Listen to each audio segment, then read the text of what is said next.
شعائر هندوسية يفعلها الشيعة الإمامية اقتداء الشيعة بالهندوس.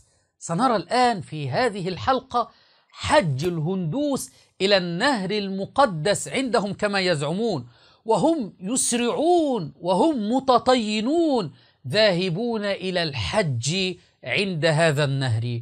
وسنرى الشيعة وهم يقتدون بهؤلاء الهندوس في حجهم إلى كربلاء، وهم متطينون وهم يسرعون وهم يحملون على أكتافهم أصنامهم كما يفعل الهندوس.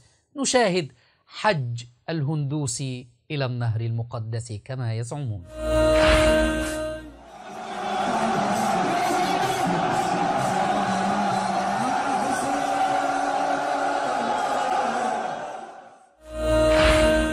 الآن سنرى حج الشيعة إلى كربلاء بنفس الطريقة، بنفس التطيين، بنفس السرعة في المشي، وهم حفاة كما أن هؤلاء الهندوس حفاة، وهم متطينون كما أن هؤلاء الهندوس متطينون، وهم يهلعون ويرفعون أصواتهم كما يفعل الهندوس، وهم يحملون على أكتافهم ما يحمل الهندوس في حجهم.